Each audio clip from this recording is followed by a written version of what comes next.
السلام عليكم ورحمة الله وبركاته. الحمد لله رب العالمين وبه نستعين على أمور الدنيا والدين. الصلاة والسلام على أفضل الأنبياء والمرسلين نبينا محمد وعلى آله وصحبه أجمعين وبعد. معاشر المسلمين رحمكم الله. Alhamdulillah, segala puji Allah Subhanahu wa taala atas limpahan rahmatnya kepada kita semua, khususnya pada malam hari ini.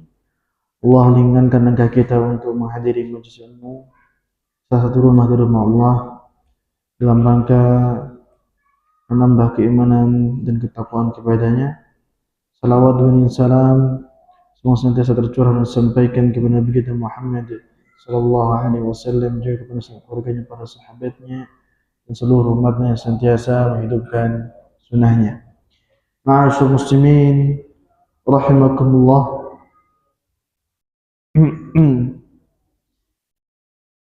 Kita lanjutkan daripada pernyataan penulis Al-Imam Al-Humaydi rahimahullah. Qauluhu sami'tu Sufyan yaqul wal Qur'anu kalamullah. Aku mendengar Sufyan bin Uyainah berkata, Al-Quran itu adalah kalamnya Allah. Sufyan di sini adalah Sufyan bin Uyainah yang lahir di Kufah pada tahun 107 Hijriah. Beliau mendengarkan ilmu dari ulama yang bernama Amr bin Dinar, juga Ibnu Syihab Az-Zuhri, begitu pula Asim bin Abi Najud, dan selain mereka. Adapun muridnya seperti Al-Imam A'mash, Ibnu Jurayj, Imam Syu'bah,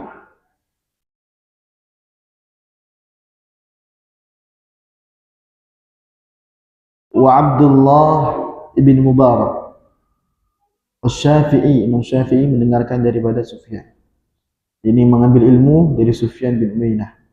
Wal Humaydi, yang penulis kitab ini, mendengarkan langsung daripada Imam Sufyan bin Uyainah. Yahya bin Ma'in, Ali bin Al-Madini, Ahmad bin Hanbal, Abu Bakar bin Abi Syaibah, Ishaq bin Rahawih, wa ghairuhum, dan selain mereka. Kira-kira tadi nama-nama yang bagi kita asing atau mungkin sudah pernah kita dengar sebelumnya. Kami ulangi lagi. Al-Imam A'mash, gimana? Asing? Ibnu Jurayj, Syu'bah. Kalau Syu'bah sedikit-sedikit lebih dikenal ya daripada A'mash. Abdullah bin Mubarak jelas. Syafi'i tahu insyaallah. Al-Humaydi yang sekarang ini. Yahya bin Ma'in, Ali bin Al-Madini. Ini yang khusus atau spesialis hadis. Ya, akan sering dengar Yahya bin Ma'in, Ali bin Al-Madini. Lalu Ahmad bin Hanbal sudah sering. Abu Bakar bin Abi Syaibah, ya, itu Ibnu Abi Syaibah seringnya. Ishaq bin Rahawih, ini akan familiar bagi yang mendalami ilmu hadis. Dan selain mereka, qala an Imam Syafi'i, berkata muridnya, yaitu berkata murid dari Sufyan bin Uyainah, siapa? Imam Syafi'i. Laula Malikun wa Sufyan bin Uyainah la dhahaba ilmu Hijaz. Kalau tidak ada Imam Malik, lalu setelah itu Imam Sufyan bin Uyainah, maka akan hilang ilmu negeri Hijaz, ilmu agama di negeri Hijaz, Mekah, Madinah, dan Taif.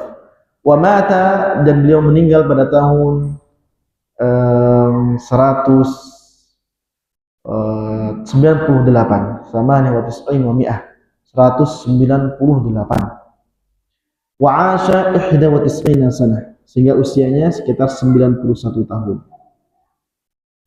Pernyataan beliau adalah Al-Qur'anu kalamullah. Al-Quran adalah kalam. Jadi ini sudah lama usianya. Usia daripada pernyataan Al-Quran kalamullah itu sudah sangat lama. Baik. Jadi kalau ada yang kemudian masih meragukan, justru dia harus mendatangkan sanad dan dalil. Qauluhu wa man qala makhluqun fa huwa mubtadi'. Dan perkataannya, barang siapa yang mengatakan Quran adalah makhluk, maka dia adalah pelaku kebid'ahan. Mengapa demikian? Li'annahu kalamullah. Karena Al-Quran itu sejatinya benar-benar kalamullah, bukan makhluk. Wa sifatun min sifatihi, sehingga dia adalah merupakan sifat dari sifat-sifatnya Allah. Wa sifatullahi ghairu makhluqah, dan sifat Allah itu bukan makhluk. Itu alasan mengapa salah Quran dibilang makhluk, karena kalamullah Al-Quran itu sifat Allah. Wa li'anna Allah ta'ala qala ala lahul khalqu wal amru. Dan Allah Subhanahu wa ta'ala pernah berfirman, ketahuilah bagi Allah segala ciptaan dan segala perintah. Fal khalqu jami'u ma khalaq dakhilun fih. Seluruh ciptaan apapun yang telah Allah ciptakan masuk dalamnya. Li'anna al-kalama idza kana lafdhuhu 'aman fa haqiqatu anhu 'am. Karena kata khalq dalam ayat tadi redaksinya umum, maka dia mencakup seluruh ciptaan. Bahwa alalahul khalqu, seluruh ciptaan itu adalah milik Allah. Wa la yajuzu lana an nuzilal kalama an haqiqatihi bighairi hujjah. Sementara kita punya kaidah tidak boleh satu lafaz dengan redaksi umum kita tanggalkan, kita hilangkan hakikatnya tanpa ada dasar yang merubahnya, dasar yang melandasinya. Wala burhan, dan tidak ada petunjuk. Falamma qala, tatkala Allah berfirman ala lahul khalqu, ketahuilah bahwa milik Allah seluruh ciptaan, kana hada fi jami'il khalq. Maka ini meliputi seluruh makhluk tanpa terkecuali. Wal amr, walamma qala wal amr, tatkala Allah berkata atau berfirman, dan begitu pula segala perintah. Zakara amran ghaira jamil khalq. Di sini berarti perintah itu bukan termasuk ciptaan. Karena sekali lagi Allah berfirman, ala lahul khalqu wal amr. Ketahuilah milik Allah seluruh ciptaan dan seluruh perintah. Ketika perintah ini disebutkan sendiri, berarti perintah itu beda dengan ciptaan. Gitu ya. Baik. Fadalla ma wasafna ala anna amrallahi ghairu makhluk. Maka ini adalah dalil yang kami maksud bahwa perintah Allah itu bukan makhluk. Sementara kita lihat dalam Al-Quran, di situ ada perintah Allah. Perintah untuk mengerjakan dan perintah untuk meninggalkan. Sehingga Al-Quran adalah amrun, yaitu kumpulan perintah Allah. Maka jelas bukan makhluk. Karena perintah dalam ayat ini terpisah daripada al-khalq, ciptaan. Ciptaan seluruhnya milik Allah, begitu pula segala perintah milik Allah. Kalau seandainya Al-Quran itu adalah makhluk, maka cukup bagi Allah mengatakan ala lahul khalq. Bagi Allah segala ciptaan dan segala perintah di dalamnya. Tapi ternyata dipisah. Bagi Allah segala ciptaan, khalq, dan bagi Allah segala al-amr, perintah. Ini menguatkan bahwa Al-Quran bukan makhluk. Karena Al-Quran itu perintah Allah, perintah untuk berbuat atau perintah untuk meninggalkan. Sehingga Al-Quran tidak masuk kategori makhluk, tapi adalah perintah Allah. Bukan makhluk. Jadi ada dua yang milik Allah di dunia ini. yaitu kita semua ini, dan perintah. Dunia ini hanya isinya dua ya, kita ciptaan ini, apapun jenis alamnya, alam binatang, tumbuhan, ya, itu semua adalah ciptaan. Dan ciptaan itu bergerak, mengerjakan dan meninggalkan. Itu semua tentang perintah. Dan perintah yang telah diturunkan dalam satu kitab, namanya Al-Quran. Sehingga Al-Quran bukan makhluk. Jadi Al-Quran itu adalah sisi kedua daripada dunia ini, yaitu Al-Amr, kumpulan perintah. Sisi lainnya kumpulan makhluk. Jadi dunia ini sekali lagi hanya berisi antara dua ini, makhluk-makhluk itu dan perintah-perintah Allah yang akan menggerakkan makhluk itu, kehidupan makhluk itu, berbuat atau tinggalkan. Baik.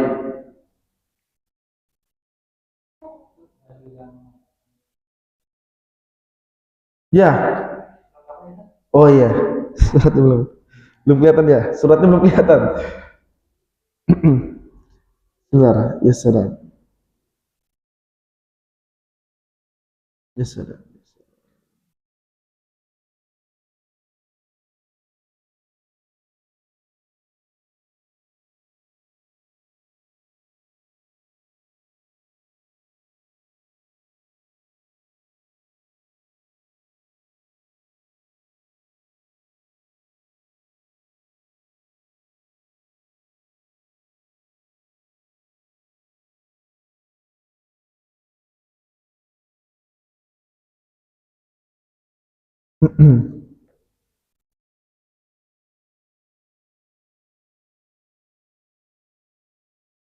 Surah Al-A'raf ayat 54. Surah Quran, Surah Al-A'raf ayat 54. Dan penjelasannya atau tafsirnya bisa dilihat di surah Allah.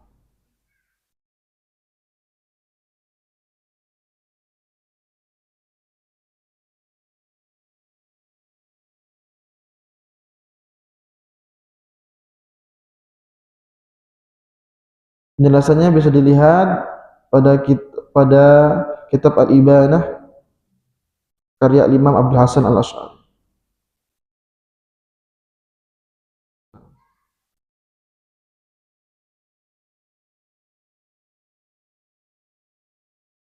Baik.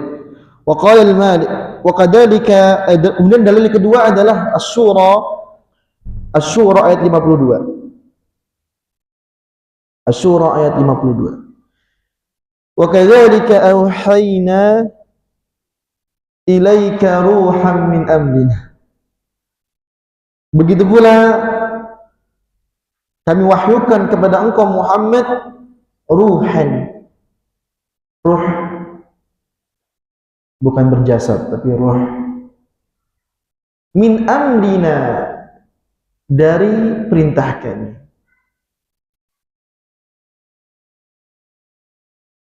Allah Subhanahu wa taala menyebutkan dalam surah Asy-Syura ayat 52 bahwa wahyu yang turun kepada Nabi adalah ruh.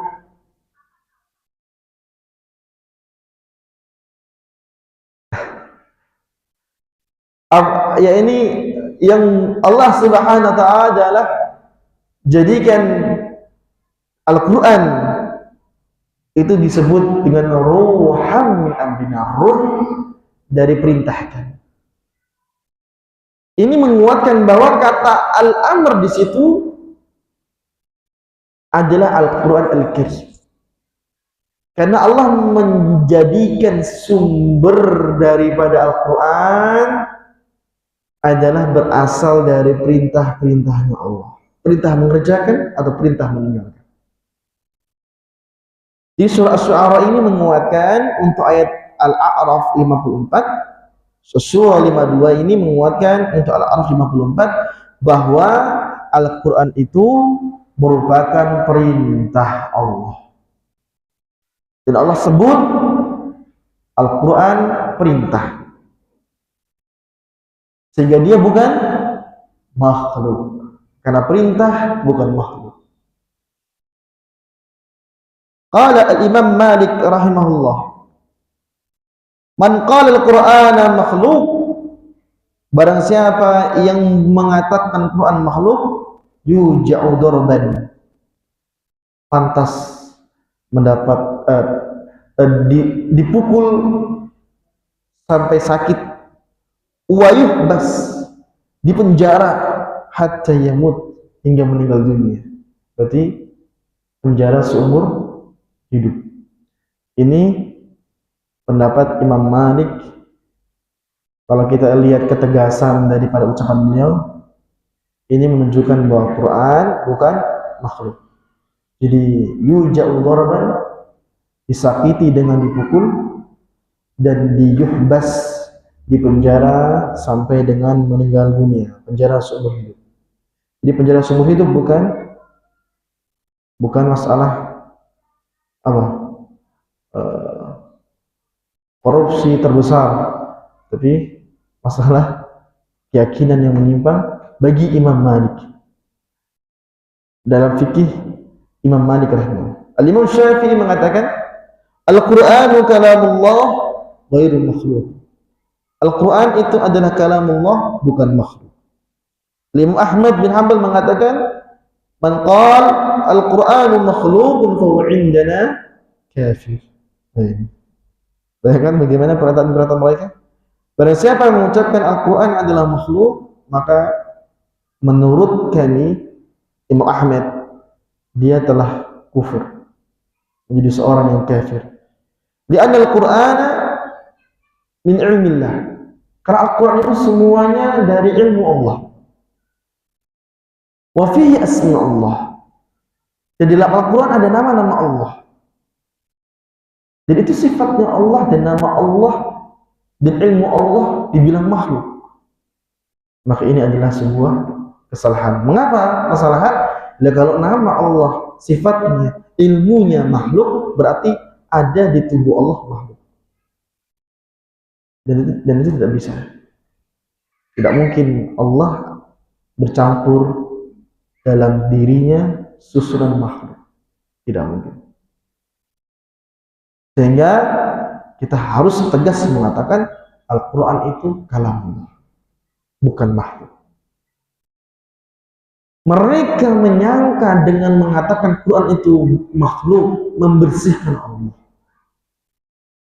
mensucikan Allah. Mereka menyangka. Sejatinya mereka bukan mensucikan, tapi merusak kemuliaan Allah Subhanahu.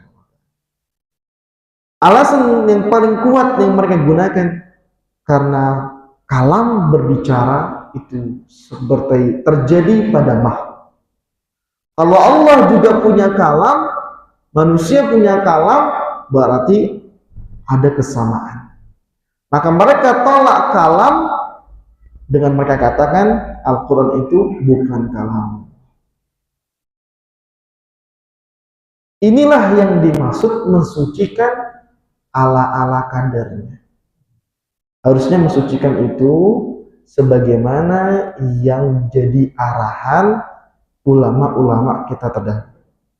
Ulama kita terdahulu mengatakan Al-Quran kalamullah. Masih oke. Tinggal kita pertajam apa alasan dan dalilnya. Ternyata justru ketika kita menjadikan Quran itu sebagai makhluk, bukan kalamullah, kita sedang menempelkan pada zatnya Allah susunan makhluk. Karena Al-Quran itu berasal dari mana? Ilmunya Allah. Dari mana lagi? Sifatnya Allah berbicara. Apalagi ada nama-namanya Allah. Kalau itu semua dibilang makhluk, berarti ada yang menyusun zatnya Allah beberapa makhluk. Itu makin parah.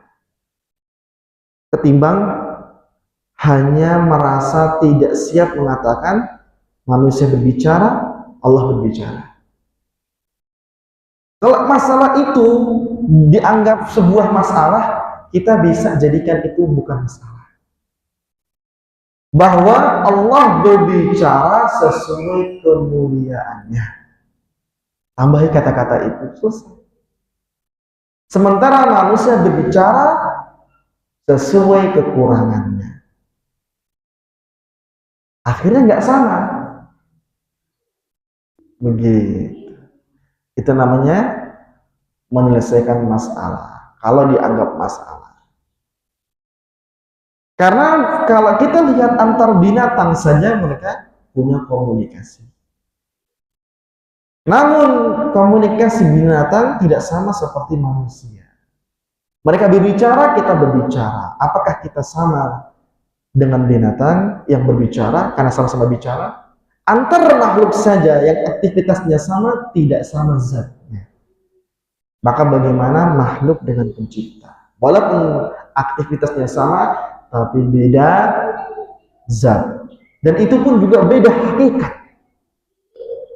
Tentu Allah berbicara sesuai kemuliaannya. Ada manusia berbicara sesuai kekurangan. Itulah hakikatnya.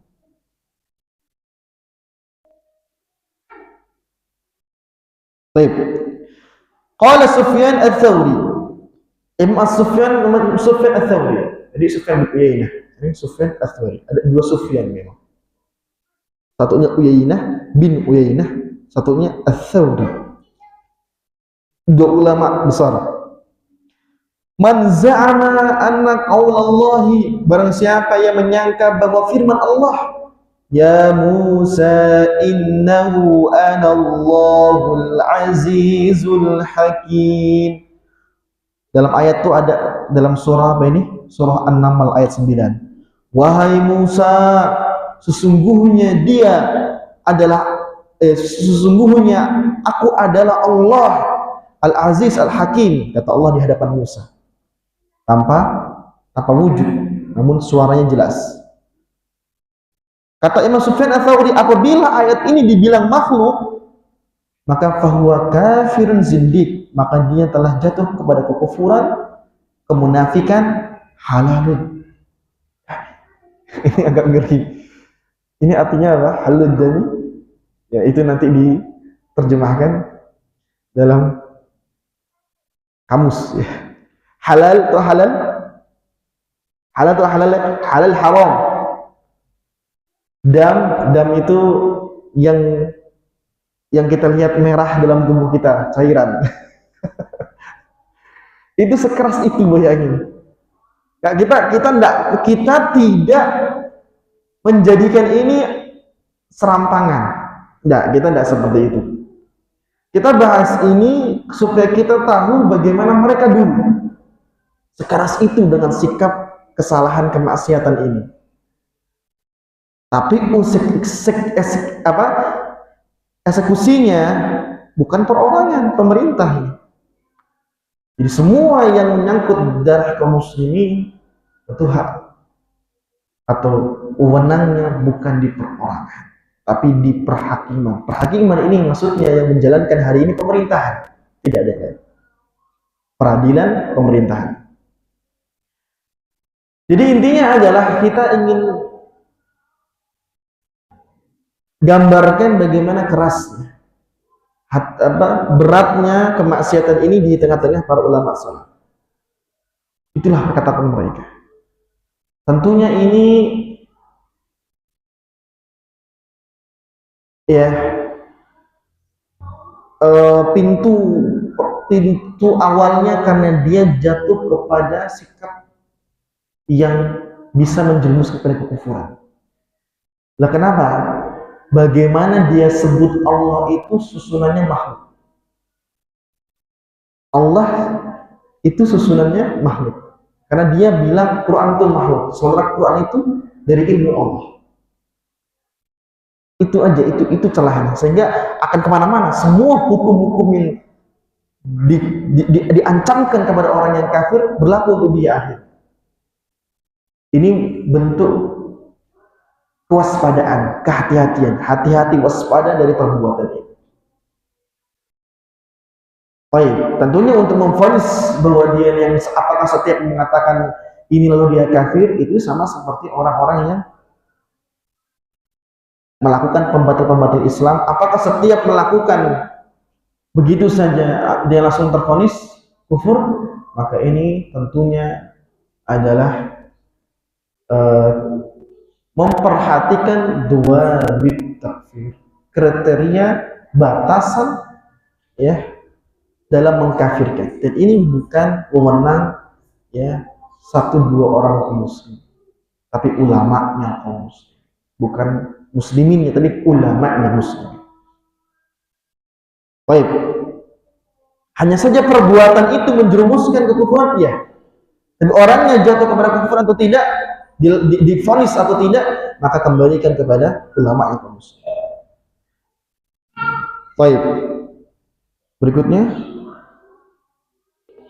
Waqala an-Nadhr bin Muhammad al-Maruzi. Imam al-Maruzi. Baru dengar? Ya, mudah-mudahan dengan sering kita ucapkan terus nanti sering dengar. Man qala hadhil ayata makhluqah. Barang siapa yang mengatakan ayat ini sebagai makhluk, ayat apa itu? Surah Thaha ayat 14. Thaha 14. Kalau tadi An-Naml 9, sekarang Thaha 14. Innani anallahu la ilaha illa ana fa'budni aqimis sholata li dzikri. Sesungguhnya ini aku adalah Allah, tidak ada sesembahan yang berhak diberi benar kecuali ana, aku Allah. Fa'budni, sembahlah aku Allah, dan tegakkan salat untuk menyaku Allah. Dibilang makhluk ini. Maksudnya yang mengatakan ini itu makhluk. Sembahlah makhluk. Makanya kacau sekali kalau dibilang itu makhluk. Karena ada ayat-ayat yang Allah menggunakan kata aku, akhirnya dianggap makhluk. Karena ayat Quran seluruhnya makhluk. Itu yang sangat dikhawatirkan. Faqad kafar, maka dia sungguh telah jatuh kepada kekufuran. Kalau seandainya pun ayat kun fayakun, idza arada syai'an ay yaqula lahu kun fayakun. Kalau Allah menghendaki sesuatu untuk jadi, Allah katakan jadilah, maka terjadi. Kalau ayat itu disebut makhluk, ya, kun disebut makhluk, ya, jadilah, terjadi, itu adalah makhluk. Maka siapakah ya yang akan menciptakan kalimat kun? Karena semua yang ini ada berasal dari kata kun. Kalau kun saja dianggap makhluk, berarti yang mengadakan ini semua makhluk. Karena semua kita berasal dari kun. Fayakun, maka jadi. Itu bantahan telak pada ayat kun fayakun. Di sini kita dalam kesempatan ini tentunya memperkuat akan pedasi ini. Wa qala adz-Dzahabi, Imam adz-Dzahabi mengatakan, amma takfiru man qala bi khalqil Qur'an faqad wadara an sa'ir a'immati salaf fi asri Malik wa Tsawri. Adapun memvonis kufur orang yang mengatakan Al-Qur'an itu makhluk telah tersebut dari lisan-lisan sekumpulan imam-imam salaf di zaman Imam Malik di Imam Tsawri. Tsumma Asr bin Mubarak, kemudian berlanjut pada zaman Ibnu Mubarak, kemudian Waqi guru Imam Syafi'i, kemudian lanjut di zaman Imam Syafi'i, Affan, kemudian lanjut di zaman Imam Ahmad bin Hanbal, Ali Al-Madini, kemudian lanjut pada zaman Bukhari, Abi Zur'a Al-Razi. Ini kata siapa? Imam Adz-Dzahabi. Ini di antara Imam Adz-Dzahabi ini, beliau adalah ahli sejarah, sejarawan Islam yang sulit temukan tandingannya. Adz-Dzahabi, Ibnu Katsir itu tidak bisa dipungkiri keahliannya dalam sejarah. Kemudian berlanjut memvonis kufur orang yang mengatakan Quran makhluk itu pada zaman Abi Zur'ah Ar-Razi. Kemudian lanjut pada zaman Muhammad bin Nasr Al-Maruzi. Lanjut pada zaman Imam Nasa'i. Lanjut pada zaman Muhammad bin Jarir. Lanjut pada zaman Ibnu Huzaimah. Beliau melanjutkan masa-masa di mana ya itu semua jelas terdengar memvonis kafir orang yang mengatakan Quran makhluk. Wa qala Abu Muhammad Abdurrahman bin Abi Hatim qala sa'altu Abi wa Abu Zur'ah an madhahib ahli sunnah fi usuluddin. Abu Muhammad Abdurrahman bin Abi Hatim, putranya Abu Hatim Ar-Razi, pernah bertanya, aku tanya ayahku, aku tanya Abu Zur'ah, madhab ahli sunnah dalam pokok agama mereka, apa yang kalian kedua temui di seluruh negeri Islam dari keyakinan para ulama salaf? Maka ayahku dan Abu Zur'ah mengatakan, Abu Hatim dan Abu Zur'ah mengatakan, adrak dan ulama, kami temukan ulama salaf seluruh di negeri Hijaz, Iraq, Syam, Yaman, Indonesia. Iya, Indonesia menyusul insyaallah. Fakana min madhhabihim, dan di antara madhab mereka, "Man za'ama 'anna al-Qur'ana makhluq." Ini madhab mereka. Barang siapa yang menyangka Quran itu makhluk, fa huwa kafirun billahil 'azim. Dia telah kufur dengan Allah yang Maha Agung. Kufran, ya, kekufuran yang qulu 'anil millah, yang mengeluarkan dari agama, yukhrij dari agama, anil millah, minal millah. Qauluhu lam tusma' ahadan yaqulu hada. Tidak ada seorang pun, kata Imam Al-Humaydi, didengarkan perkataannya ini. Apa perkataan ini? Bahwa Quran adalah makhluk. Tidak pernah terdengar. Di zaman dia tidak pernah seorang pun mengatakan ini. Lam yaqul ahadun min salaf. Dia memastikan tidak ada seorang salaf sebelum dia atau yang sezaman dengan dia mengatakan ini. Al-Quran makhluk. Tidak pernah ada. Nah, ini yang mudah-mudahan membuat kita semakin yakin bahwa Al-Quran itu kalamullah. Baik, ini adalah 5 di antara 5 hal adab dasar kita terhadap Al-Quran. Yang pertama, membangun keyakinan yang benar tentang Al-Quran, bahwa Al-Quran itu makhluk. Yang kedua, membacanya. Yang ketiga, menghafalnya. Yang keempat, mentadaburinya. Yang kelima, mengamalkannya. Tambah lagi yang keenam, mendakwahkannya. Jadi ini adalah 6 pokok adab bersama Al-Quran Al-Karim. Diawali dengan apa? Keyakinan yang benar bahwa Al-Quran itu adalah kalamullah. Baik. Poin yang kelima, pasal yang berikutnya. Mimman qal al-imanu qal wa amal yazid wa yanqus. Ulama, di antara ulama yang berpendapat iman itu berbentuk ucapan dan perbuatan, yang iman tersebut bisa bertambah dan bisa berkurang. Sami'tu Sufyan, kata Imam Humaydi, aku dengar Sufyan, gurunya. Ya. Mendengarkan daripada Sufyan, dia berkata bahwa iman itu adalah ucapan dan perbuatan. Jadi iman itu isinya atau disebut iman bisa berbentuk ucapan dan bisa berbentuk perbuatan. Tidak selalu keyakinan, tidak selalu perbuatan, bisa juga ucapan. Yazidu wa yanqus, dan iman itu bisa bertambah dan bisa berkurang. Faqala lahu aku Ibrahim bin Uyainah. Ya.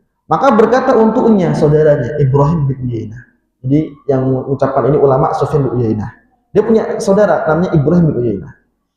Ya Abu Muhammad, la taqul yanqus. Ibrahim bilang, wahai Abu Muhammad, wahai Sufyan bin Uyainah, kamu jangan berpendapat iman itu berkurang. Jangan.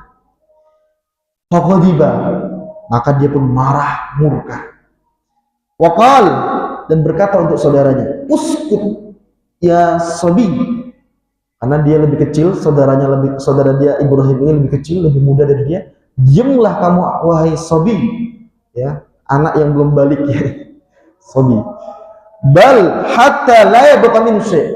Jangankan berkurang, iman bisa sampai tidak tersisa sedikit pun. Kalau sudah berkurang, terus berkurang, tidak pernah berlaku pertambahan, dia sampai pada tahap tidak tersisa sedikit.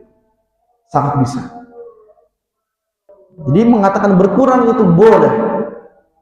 Apalagi sampai kita nukil, ternyata di Sufyan bin Uyainah, dia sampai tidak tersisa sedikit. Ini gambaran penurunan iman. Itu dulu mungkin. Insya Allah kita akan lanjutkan di pertemuan yang akan datang. Kita azan terlebih dahulu. Jika ada pertanyaan, kami persilahkan. Kita benar-benar bisa jawabnya di setelahnya. Bila taufik hidayah wa sallallahu Nabi Muhammadin wa sallallahu wasallam. Ya, silakan.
Baik, jika ada pertanyaan silakan.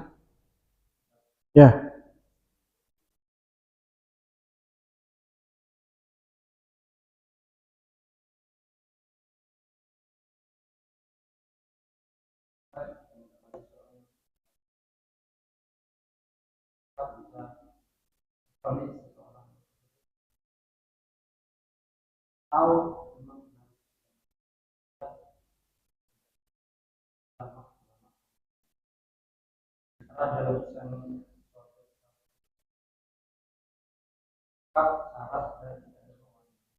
Ya, saya betul. Ketika kita mendapati kasus seperti itu dari perorangan karena kaum muslimin,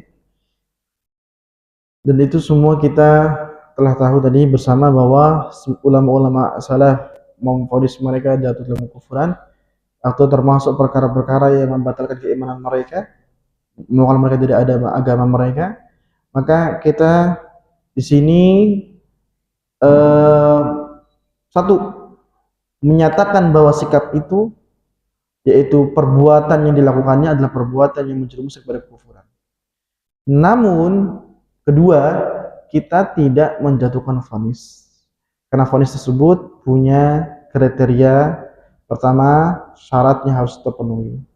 Kedua, harus hilangnya penghalang dari dia, penghalang yang menghalangi dia jadi kufur kepada Allah Subhanahu wa taala. Dan ini adalah kembali wewenangnya ulama, bukan individu kaum muslimin siapapun dia. Seperti itu. Jadi pertama, sekali lagi, perbuatan itu kita nyatakan perbuatan yang berbahaya.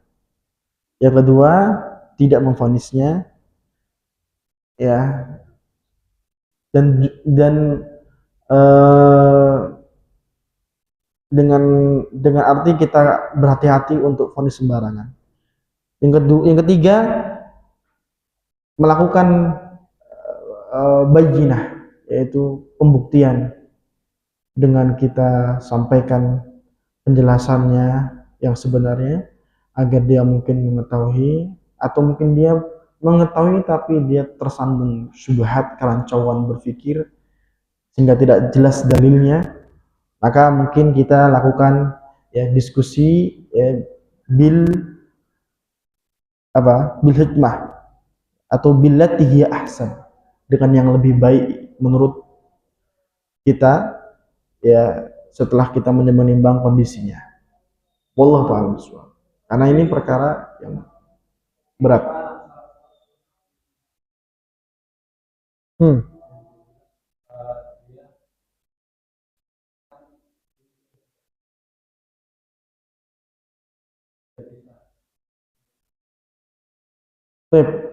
Itu akan mengkerucut kepada vonis, dan vonis itu sampai bagaimanapun kita ini orang yang gimana ya, makanya mengapa para ulama yang mengambil alih wewenang tersebut, karena vonis itu menguras kesabaran. Mengapa demikian? Karena para ulama dalam memvonis itu, mereka akan mengkaji terus, mengulang-ulang terus, dan dia akan masuk kepada objeknya, orang yang akan divonis, ditata, diminta bertaubat. Dan itu bukan tugas kita gitu lah. Dan kita tidak akan masuk daerah itu akhirnya. Makanya kenapa kita akhirnya dari awalnya sudah tidak memvonis. Karena vonis itu ada syarat-syaratnya, ada kriterianya lah. Oleh karena itu, sejelas-jelasnya kesalahan dia, itu paling sejelas bagi kita itu hanya pada ungkapan keyakinannya, bahwa dia menyatakan keyakinan yang batil dan dia meyakininya, itu tidak mengapa.